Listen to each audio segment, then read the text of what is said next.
Y'all, hey, welcome back to my channel. Thanks so much for stopping by.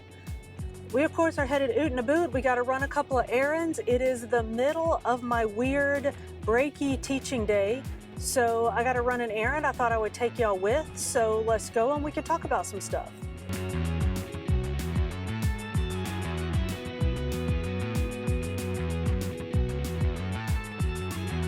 Let me tell y'all what's up. It is Friday, beginning of March, I don't know, March 2nd, 3rd, something.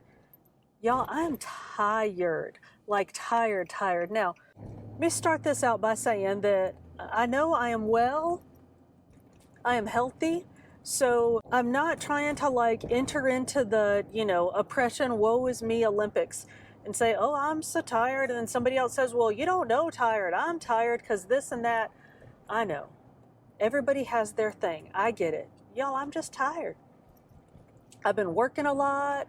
I've been working out a lot. I'm trying to get some things going. I've decided that I kind of want to try to shift my online teaching. Y'all know that I teach online. Well, I teach grammar and math, and I want to maybe shift and either get out of some of those classes or sort of reshape what I'm doing and start doing some book clubs. So I'm trying to sort of formulate how I'll do that, like have the students read outside of class, give them guided reading questions, and then come back and we'll talk about the books together maybe once a week. But I need to do a bunch of reading and figure out my reading list and then how to break down the books for our sort of weekly reading chunks, like how many pages to have students read, because I want it to be enough to push them, but not so much that it's intimidating and that they don't want to do it. So I'm kind of working that out in my head, coming up with my reading list. I'm stoked, like so excited. I would love to transition all the way into just doing reading, but not necessarily reading comprehension, but like reading groups, reading talks, talking about books, that kind of thing. I want to see if that's sustainable. So I'm going to see what I can get going over the summer. And then, but anyway, I know y'all are like, what is she even talking about? I don't know. But that's what I've been doing on top of all my other things. So now I'm tired. And y'all know that I missed a workout day a couple of weeks ago. So I was making up that time, which the intern was like, isn't that your annual goal that you're worried about being behind on? Well, you got all year to make that up. That's the beauty of an annual goal, which he ain't wrong. But I got a little like outside my head and felt like I wanted to hurry up and make that whole thing up. So I did. And now I'm tired and my muscles hurt. So I think I might have overdone it a little bit. So that's what I want to talk about. Y'all, I'm like, you know how when you were a kid and your mom would get cold and she'd be like, put on your sweater, I'm cold. That's me. I overdid my workouts. And y'all, it's my thighs that hurt. So like, they just ache. So I can't get comfortable. I can't sit comfortably. I can't get a good night's sleep. And again, there's nothing wrong with me. I'm not injured. I'm just hurting. So I want to talk about rest days because I'm awful about rest days. My friend Jake asked me one day what I do on rest days, and I was like, I work out. What do you do on rest days? What do you mean a rest day? So let's talk about rest days. We're on our way to the Walmart, so I think I might just stop in the Walmart parking lot so that we can talk about this, because I think this conversation is going to make me very anxious, and I need not to be driving while we're talking about this. Because y'all know when I get all up in my feels while I'm driving, I don't necessarily pay the best amount of attention. So we'll start talking about this, and then maybe we'll just pull over and stop and talk. I'm stalling. All right, rest days. What? Here's my issue with not even issue. Okay, here's my issue with rest days. And y'all, this is a me issue. I worry about motivation. If I take a day off, I worry that I'm going to lose my motivation. And here's why. Mama, mute this for a little while. Because when I was in school, before I was paying for it myself, because when you pay for it yourself, you don't take a rest day. But once you skip a class and you realize how easy it is to skip a class, then you start skipping classes. But if you never skip that class, then you worry about what would happen if you skipped class, so then you just keep going to class. Well, y'all, I worry about that with a rest day from working out. If I take a rest day, it's gonna, all right, I'm gonna pull over here and stop. Hang on.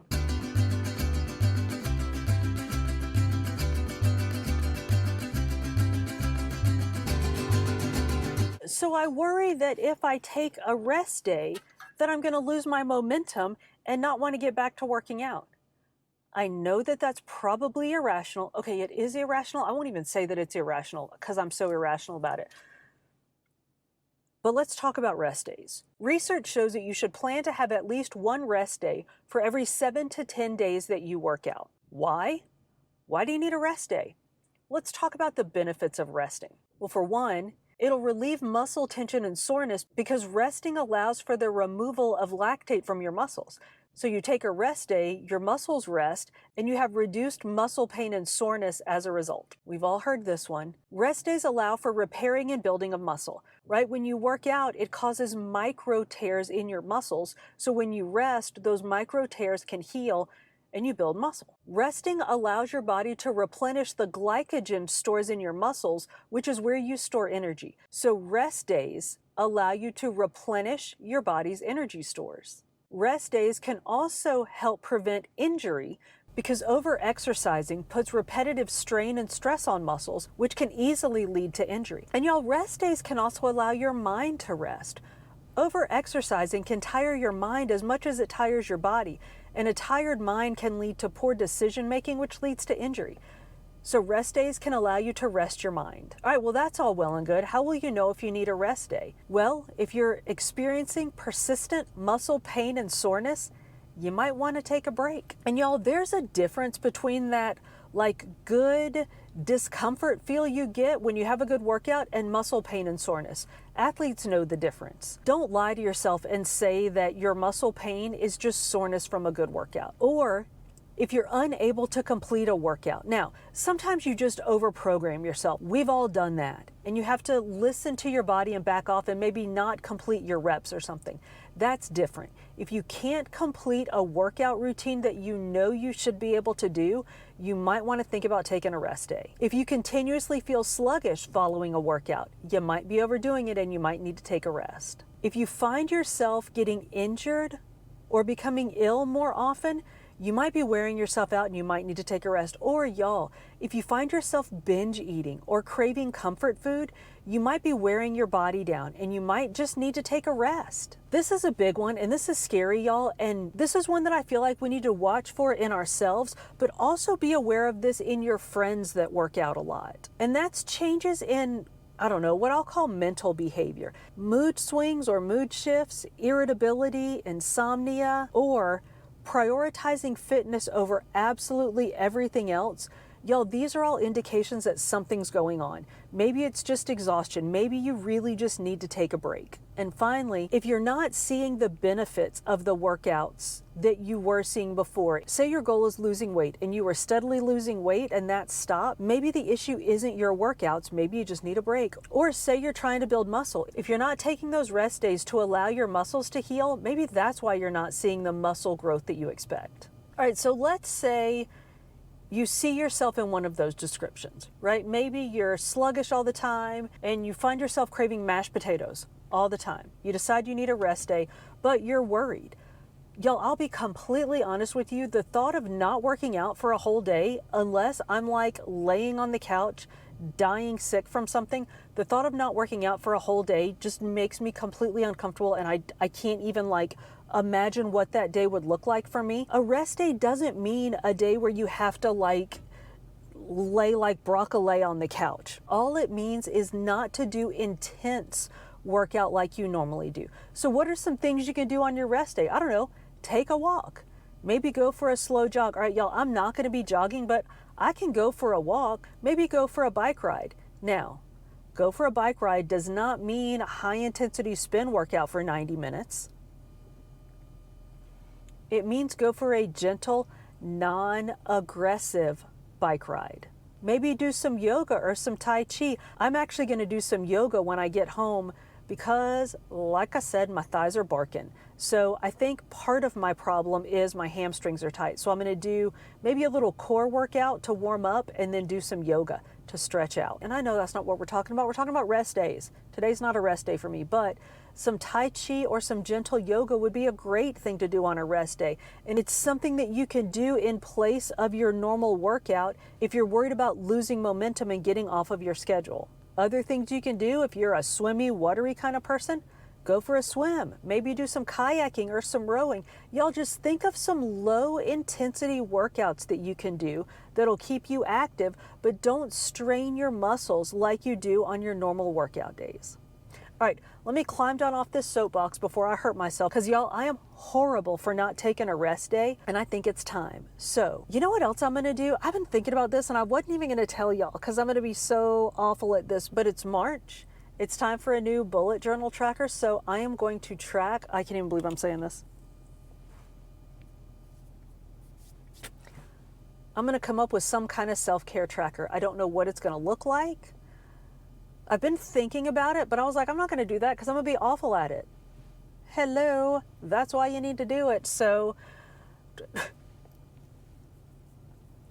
yeah, I'm going to come up with some kind of self-care tracker and track, I don't even know. I don't.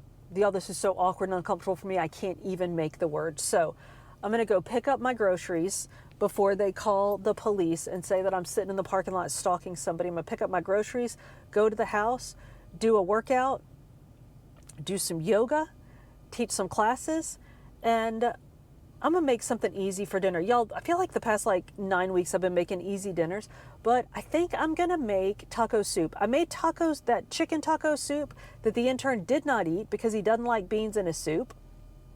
What? So I'm gonna make it this time with turkey.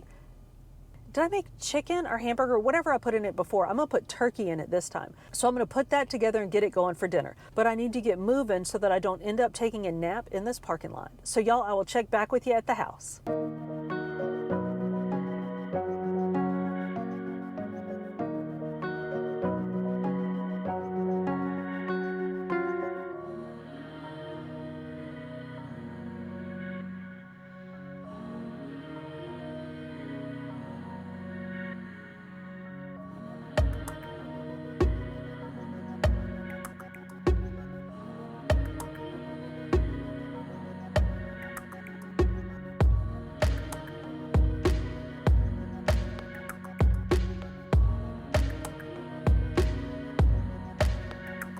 All right, y'all, the workout is done. Now all I have to do is get dinner going. Then I can go start working my way through my self-care tracker. Because you know how to make self-care stressful? Draw a tracker and set yourself a goal.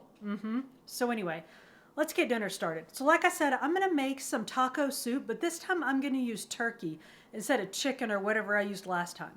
So I think I'm going to brown the turkey and then throw in some onions and garlic, carrots and celery, throw that in with the turkey, and then add some black beans, pinto beans, great northern beans, and navy beans. Then I'm going to throw in some fire roasted diced tomatoes, a little tomato paste, some diced chilies, throw in some taco seasoning. I'll add some chicken stock to soup it up and then just let it cook and see what we get. I'll check back in later and let y'all see how this turns out and let you know how it tastes. We have soup, y'all. Let's do a quick taste test and see what we got. Looks good. It's been simmering for about 2 hours. I might let it go a bit longer, but I just wanted to get a little taste and see what we've created.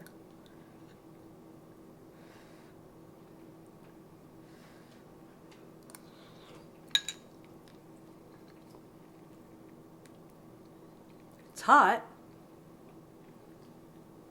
It's really tasty. I might not let it go a lot longer because I don't want my carrots and celery and onions to get mushy.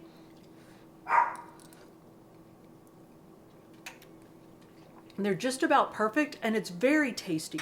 So I might let it go just a little bit longer I have cornbread muffins in the oven because I'm sending some of this over to a sick relative.